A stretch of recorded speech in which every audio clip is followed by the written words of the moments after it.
नमस्कार, आप देख रहे हैं लोकतंत्र चौपाल। मैं हूं आपके साथ प्रफुल्ल कुमार। लोकतंत्र चौपाल के खास कार्यक्रम ग्राम चौपाल में आज मैं पहुंचा हूं नवादा जिले के बाली गांव में, जहां कि इनके जीवन में साथ ही साथ जनसंख्या को लेकर जो पूरे भारत में एक ट्रेंड चल रहा है, इस पर बहस चल रही है। जब से योगी सरकार जनसंख्या को लेकर जो कानून लाई यूपी में, उसके बाद से बहुत सारा ट्रेंड चल रहा है कि जनसंख्या को लेकर कानून लाना चाहिए या सामाजिक जागरूकता से ही भारत की जनसंख्या पर नियंत्रण हो सकता है। इन्हीं सभी चीज़ों पर राय लेंगे इन लोगों से। आइए जानते हैं इनका राय क्या है। 7 निश्चय योजना जो उसमें भी एक जो स्टार्टअप करने के लिए 7 निश्चय योजना के तहत ही लोन दिया जा रहा है, उसमें भी एक पार्ट है। साथ ही साथ स्टूडेंट क्रेडिट कार्ड है, हर घर जल पानी है, हरियाली है, अलग अलग जो 7 निश्चय योजना के तहत आता है। ये बताइए कि आप लोग को उससे कोई फायदा मिल रहा है कि नहीं? हाँ, जल नल योजना जो 7 निश्चय योजना के तहत जल नल जो आया था, उसके लिए हम लोग को मतलब लाभ मिल रहा है। जी जी, बहुत अच्छी बात है कि हाँ जी जल नल योजना घर घर नल दे रहे हैं, घर घर जल आ रही है। लेकिन उसके बाद यहाँ पे कोई बेनिफिट नहीं है। साथ में ये लोन की स्टार्टअप के लिए लोन की व्यवस्था लोन के लिए यहाँ पे शायद लोग कोई पता होगा कि हाँ लोन 7 निश्चय योजना के तहत स्टूडेंट को लोन मिलता है। अच्छा, कोई जागरूक के लिए कोई है ही नहीं यहाँ पे। तो क्या लोन मिलेगा 7 निश्चय योजना के तहत? आप युवा है, आप ये बताइए कि अभी एक ट्रेंड चल रहा है जनसंख्या को लेकर कि जनसंख्या वृद्धि कहीं न कहीं विकास में बाधा है। स्वास्थ्य को लेकर भी चल रहा है कि अगर जो जनसंख्या कम रहता है भारत में तो टीका कब का है पूर्ण रूप से हो जाता। तो अब बात चल रही जनसंख्या नियंत्रण को लेकर, तो आपका क्या, आप एक युवा है, आप क्या सोचते हैं जनसंख्या नियंत्रण? नहीं, जनसंख्या नियंत्रण होना बहुत जरूरी है जी। ठीक है। किस माध्यम से? सामाजिक जागरूकता या कानून? नहीं, इस सामाजिक माध्यम से होना बहुत जरूरी है। जी जी जी, ठीक है। अगर जनसंख्या ज्यादा होगा तो फिर परेशानी भी ज्यादा होगी, तो इसलिए जनसंख्या। बहुत लोग का कहना है कि जो भारत वर्ष है तो वहाँ देखा गया कि कोरोना महामारी में किस तरह से लोगों को मास्क लगाने के लिए कहा जा रहा था, लेकिन कोरोना महामारी में कोई मास्क नहीं लगा रहे थे। तो पालन करवाना है कानून का, तो कहीं ना कहीं जनसंख्या नियंत्रण भी एक जरूरी है, कानून लाना चाहिए। तो उस पर आपका क्या विचार है? आप क्या सोचते हैं इसको लेकर? नहीं, देखिए मास्क लगाना भी जरूरी है। ठीक है, मास्क इसलिए लगाने के बोल रहा है कि थोड़ा सा अपने आप में बचाव करना जरूरी है। और जनसंख्या अगर कम रहती है तो सोशल डिस्टेंस भी बहुत अच्छा से रहेगा। अगर जनसंख्या ज्यादा रहेगी तो फिर जनसंख्या नियंत्रण के लिए सामाजिक जागरूकता है काफी है। जी बिल्कुल। कानून तो सबके लिए ना, कानून तो सरकार पास करती है फिर अपने काटती है कानून, लेकिन सामाजिक तौर पे अगर जनसंख्या देखा जाए तो बहुत अच्छा है, जागरूकता होना चाहिए। पूरे भारतवर्ष में देखा जाए तो कहीं न कहीं सामाजिक जागरूकता के जरिए जनसंख्या नियंत्रण हो सकता है। बिल्कुल। और यहाँ पर बहुत सारे युवा हैं, उनसे जानेंगे कि उनका क्या सोच है। आपका नाम क्या होगा? वेद प्रकाश। आप ये बताइए कि आप युवा हैं, ठीक है, तो आप ये बताइए कि रोजगार को लेकर आप क्या सोचते हैं? रोजगार के मुहैया क्या आपका? रोजगार के मामले में बिहार में जीरो है जी, कुछ नहीं है जी। जो है वो रोजगार के मामले में दारू था। ठीक है, बालू पर टैक्स बढ़ा दिया गया, जिससे कहीं ना कहीं बालू जो पहले 1500 रुपये टेलर मिलते थे, आज कहीं ना कहीं 5000 भी मिलना मुश्किल है बालू। उस पर क्या कैसा असर पड़ रहा है आप लोगों के जीवन में उसको लेकर? बहुत ज़्यादा असर। ऐसे तो इधर चोरी वाला बालू हम लोग को मिल जाता है सस्ता में। अच्छा। हाँ, 2,000-2,500 खर्च कीजिए, हम लोग को बालू मिल जाता है। अच्छा। तो हम लोग को ज़्यादा असर तो नहीं है इधर। अच्छा। लेकिन उधर गंगा के उस साइड जो जाता है बालू, उस पर ज़्यादा असर है। अच्छा। और क्या समस्या आपके गांव में? कुछ समस्या है क्या अभी? बहुत समस्या है। क्या समस्या आपके गांव में यहाँ पे? समस्या तो सब लोग जो बताए, मूलभूत समस्या जो है, क्या समस्या है यहाँ गाँव में? सबसे पहला समस्या पानी का है जी। पानी का है कि जैसे हम लोग का जो नहर आता है ऊपर ही बांध लिया जाता है। अच्छा। तो हम लोग के गांव में पानी आ नहीं पाता है। अच्छा। उसके चलते अगला साल मतलब मारा झेलना पड़ा हम लोग के गांव में, एक अन्न नहीं हुआ। अच्छा।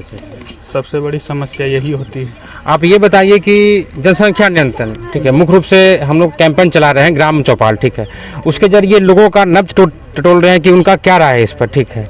जनसंख्या वृद्धि हो रही है, ठीक है, उसको लेकर आपका क्या सोच है? उनका जनसंख्या वृद्धि के लिए क्या कानून चाहिए? आप क्या सोचते हैं जनसंख्या नियंत्रण को लेकर? या चाइना जैसा बहुत लोगों का कहना है कि नहीं पॉलिसी लाना चाहिए, ठीक है, क्या एक लोकतांत्रिक देश में कानून लाना जनसंख्या नियंत्रण के लिए उचित है? हाँ, ये उचित है। कैसे उचित है?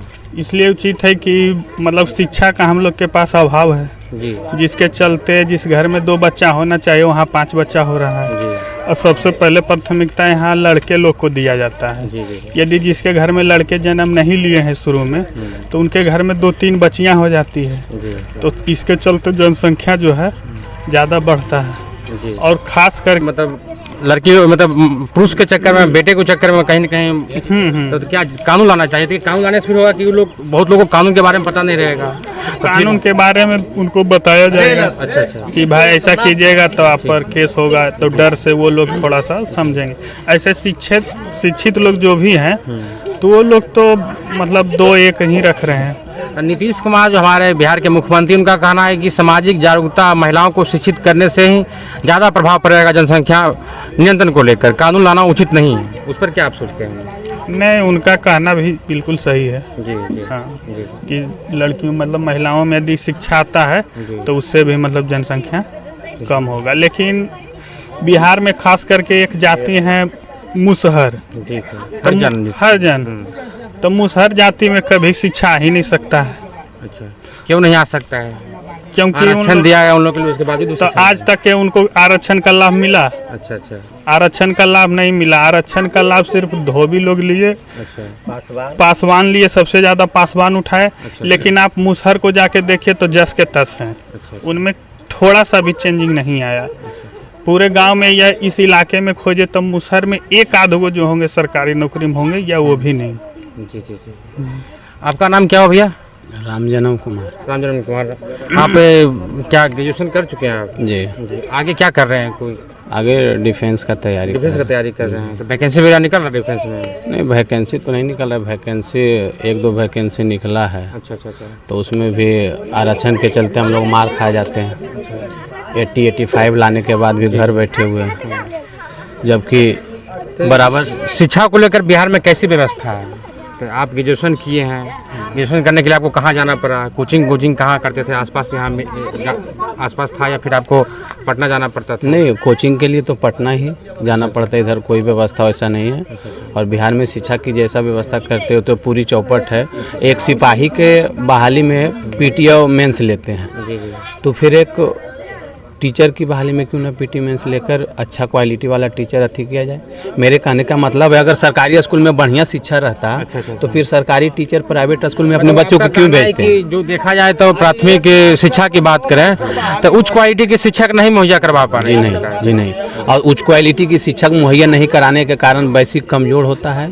इससे आगे बढ़ने के बाद लोग शिक्षित नहीं होते हैं, उसके कारण बहुत सारा प्रॉब्लम हो जाता है। तो ये अभी आप जब शिक्षा की बात कर रहे हैं, उच्च क्वालिटी शिक्षा की बात कर रहे हैं, तो न्यू एजुकेशन पॉलिसी, नई शिक्षा नीति भारत सरकार लाई है, ठीक है। अभी तक वो पूर्ण रूप से लागू अभी नहीं हो पाया है।